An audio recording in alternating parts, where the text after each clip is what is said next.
नमस्कार बालमित्रांनो. काय बाळू, पाडला का डॉक्टरांनी दात? छा, डॉक्टर काय माझे दात पाडतात, मीच त्यांचे दात पाडले. चिंटू, पाणी जपून वापर, आज पाणी येणार नाही. अगं, मग मी नळाला लाथ मारतो ना, म्हणजे पाणी येईल. आली ना मजा? कसे होते विनोद?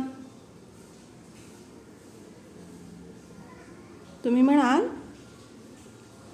की वाक्प्रचार व म्हणी याविषयी आम्ही आज जाणून घेणार आहोत. आणि मग तुम्ही काय सांगताय आम्हाला हे? बघूया पुढे काय असतं ते.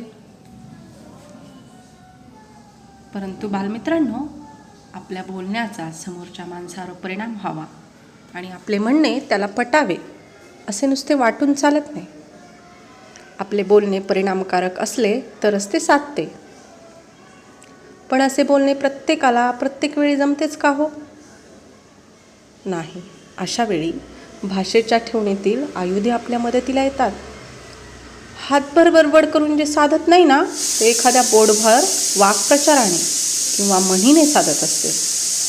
आपल्याला जे म्हणायचे आहे ते दुसऱ्यांपर्यंत मात्र बरोबर पोहोचत असते.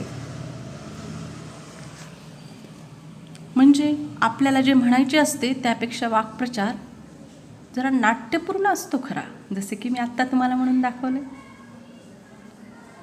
दात पाडणे, लाथ मारीन तिथे पाणी काढीन, असं म्हणतो की नाही आपण. घर खायला उठणे, घर डोक्यावर घेणे, हे नाट्यपूर्ण नाही तर काय आहे? वाक्प्रचार, म्हणी हे मौखिक परंपरेतून आलेले आहेत. मानवी मनाच्या विचाराच्या बांधणीतून ते आलेले आहेत. व्यवहारामध्ये शेती, निसर्ग, सण, उत्सव, कृती, जीवन, जन्म, मृत्यू याला अर्थपूर्णता देण्यासाठी केलेली शब्दयोजना म्हणजे वाक्प्रचार किंवा म्हणी.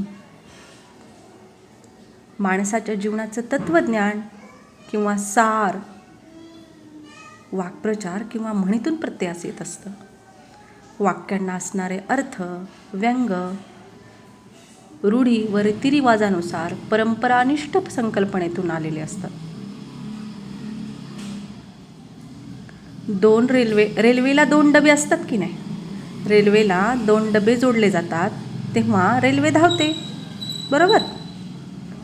तद्वतच माणसाचा कार्यकारण भाव आणि स्वभाव यांना जोडणारा दुवा म्हणजेच वाक्प्रचार आणि म्हणी, ज्याचा आपण मराठी भाषेत वापर तर करतोच, लेखनात करतो, संवाद भाषेत करतो, बोलण्याच्या भाषेत करतो, दैनंदिन जीवनातही करतो. आणि ही आवश्यक असणारी गोष्ट आहे. बघूया काय आहे ह्या वाक्प्रचाराचा अर्थ. कशाला म्हणतात बरं? एखादा शब्द किंवा शब्दांचा समूह आपण विशिष्ट परिस्थितीत विशिष्ट अर्थाने, म्हणजे त्या शब्दांच्या प्रत्यक्ष अर्थापेक्षा वेगळ्याच अर्थाने वापरतो, त्याला वाक्प्रचार असं म्हणतात. आले लक्षात?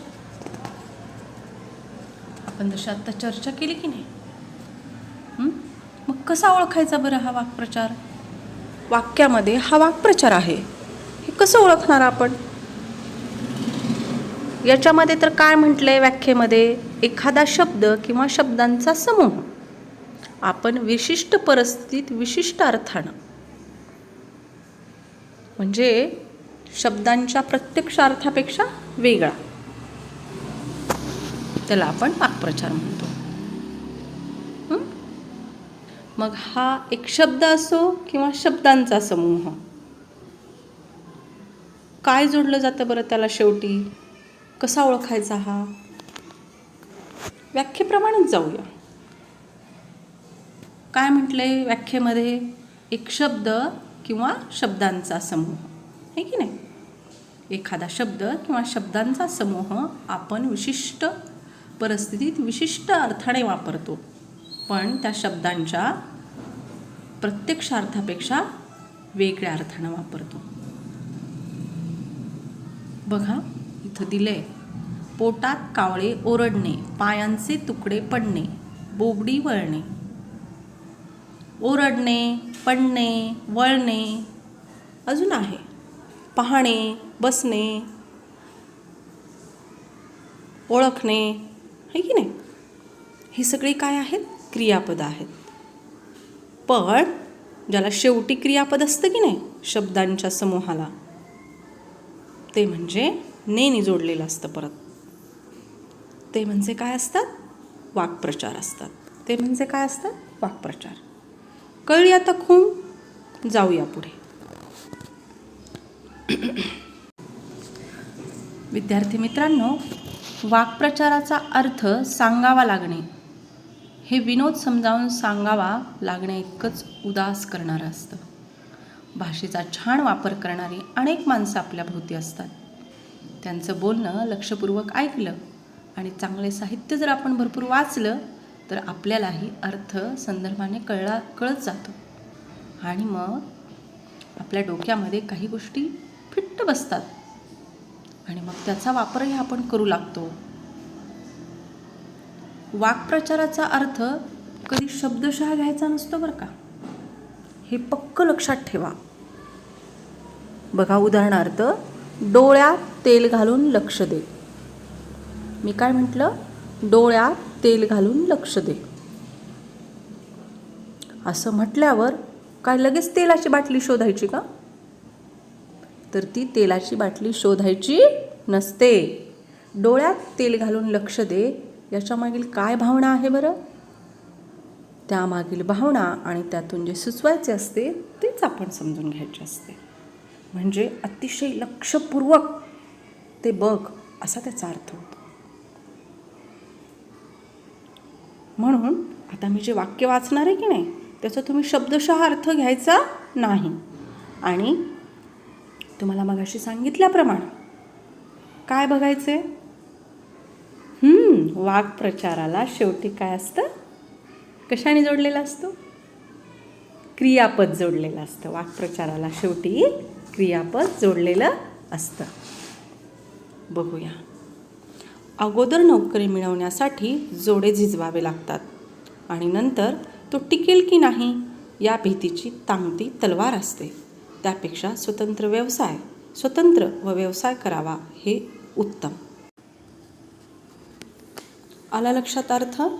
बघा, अगोदर नोकरी मिळवण्यासाठी जोडे झिजवावे लागतात म्हणजे काय करावं लागतं? मी मगाशी सांगितल्याप्रमाणे वाक्प्रचाराचा अर्थ जशास तसा घ्यायचा नाही, शब्दशः अर्थ, है की नाही. मग आता जोडे झिजवावे लागतात म्हणजे काय? जोडे झिजवायचे का? यामागील काय भावना असेल? त्यातून काय सुचवायचं आहे बरं?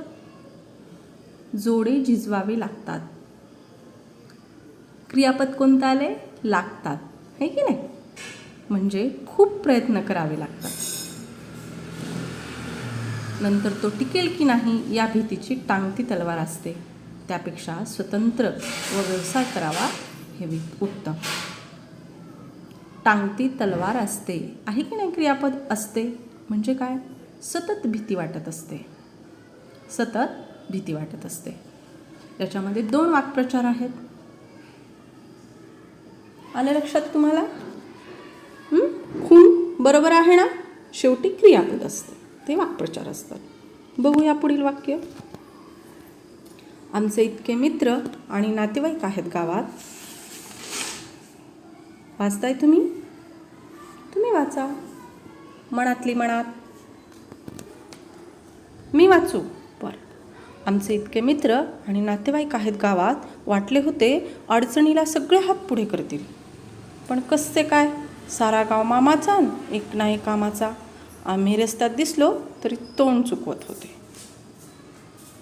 काय म्हणायचे सांगा बरं? हो, या वाक्यामध्ये वाक्प्रचार पण आहे आणि म्हण पण आहे बरं का. तुमचा प्रश्न एकदम बरोबर आहे. पाहूया बरं, कुठे आहेत क्रियापदं? वाटले होते होऊ शकतं का वाक्प्रचार? अडचणीला सगळे हात पुढे करतील. हात पुढे करणे आहे की नाही वाक्प्रचार. आणखीन कसले काय? सारा गाव मामाचा आणि एक नाही कामाचा. ही काय आहे? म्हण आहे. ही काय आहे? म्हण आहे. काय सुचवायचं ह्याच्यातून? सगळेच आपले आपले, पण वेळेला एकही नाही कामाचा. हा मामा, तो भैया, तो काका, आहे की नाही. आम्ही रस्त्यात दिसलो तरी तोंड चुकवत होते. क्रियापद आलं होते. बघा, म्हणीमध्ये क्रियापद येतं का? नाही, हो की नाही. म्हणून तोंड चुकवणे हा वाक्प्रचार होऊ शकतो. या वाक्यात हात पुढे करणे, तोंड चुकवणे हे 2 वाक्प्रचार आहेत. आणि सारा गाव मामाचा आणि एक नाही कामाचा. आता तुम्ही म्हणाल की म्हणी पण ओळखायला शिकल्या पाहिजेत ना, हो की नाही. म्हणी ह्या सतत वाचनाने आपल्या बोलण्यात येत असतात, सतत ऐकण्याने. मराठीतली ती एक संग्रहवृत्ती आहे आणि ती आपण सतत वाचून आपल्याकडे संग्रह करायचा असतो आणि ती योग्य ठिकाणी वापरायची असते. म्हण ही अशी गोष्ट आहे. बघा विद्यार्थी मित्रांनो, वाक्प्रचार आणि म्हणी हे सगळे भाषेचे अलंकार आहेत. आता पुढच्या वर्गामध्ये तुम्हाला दृष्टांत हा सुद्धा अलंकार आहे. पण त्याहीपेक्षा ती भाषा बोलणाऱ्या समाजाच्या शहाणपणाची श्रीमंती दाखवणारा अमूल्य ठेवा आहे. रोजच्या जगण्यामध्ये येणाऱ्या अनुभवांचं दर्शन वाक्प्रचारांमधून होत असतं. तर त्या अनुभवांमुळे जे व्यवहाराचे शहाणपणाचे विचार माणसांना सुचतात ते कशातून व्यक्त होत असतात? म्हणीतून व्यक्त होत असतात. जसं की मी सुरुवातीलाच तुम्हाला सांगितलेलं आहे. काय सांगितलं आहे बरं? माणसाच्या जीवनाचं तत्त्वज्ञान आणि सार हे म्हणीतून प्रत्ययास येत असतं. आलं का लक्षात? म्हणजे म्हणींचा वापर आता होत नाही असं म्हणायचं आहे का? तर होतोय. काही म्हणी नवीन निर्माण झाल्यात, त्या अजून शब्दकोशात यायच्यात, काही आल्यात. परंतु भाषेला सौंदर्य देण्यासाठी, भाषेला अलंकारित करण्यासाठी वाक्प्रचार आणि म्हणी याच्याशिवाय आपल्याला पर्याय नाही. त्यासाठी आपण त्याच्या ट्रिक जाणून घेतलेल्या आहेत.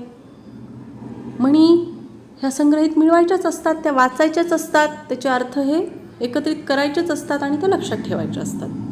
क्रियापद कशाला असतं? वाक्प्रचारावरनं वाक्यातलं क्रियापद ओळखलं तर वाक्प्रचार ओळखता येतो. त्यामुळं क्रियापद ओळखूया आणि वाक्यात कोणता वाक्प्रचार आहे तो तयार करूया. प्रत्येक वाक्प्रचाराला शेवटी न असेलच असं आहे का? प्रत्येक वाक्प्रचाराला शेवटी न असतंच, पण वाक्यात ते कधीही तच्या स्वरूपात येतं. तो काळावर अवलंबून असतं, आहे की नाही. आत्ता जे वाक्य बघितलं की नाही, तोंड चुकवत होते, हात पुढे करतील, हा काळच आहे ना. काळावरनं ते क्रियापद लक्षात घ्यायचं आणि तो वाक्प्रचार आहे असं समजायचं नाही. ते पक्कच असतं. आता मी तुम्हाला घरी काही स्वाध्याय देणार आहे आणि तो तुम्ही सोडवायचा आहे. बघा, लिहा वाक्प्रचार. काम नीटनेटके करण्यात गीताचा काय असे? बघा, मला असं वाटते हातखंडा असे. पाऊस पडला नाही तर सगळीकडे. 3 विद्यार्थिनींनी त्या कामाचा भराभर तुम्हीच भरायचे. आता खाली काही म्हणी दिल्यात, त्यांना समान अर्थाची म्हण शोधायची. मी तुम्हाला काय म्हटलं की म्हणी ह्या वाचून वाचून लक्षातच ठेवायच्या आहेत. पण समान अर्थाच्या म्हणीसुद्धा आहेत. ओठात एक आणि पोटात एक, चोराच्या उलट्या बोंबा, पी हळद आणि हो गोरी. याला समान अर्थाच्या म्हणी शोधा. काढा पटापट पुस्तके म्हणींचे, व्याकरणाचे आणि शोधा पाहू. भेटूया तर मग. धन्यवाद.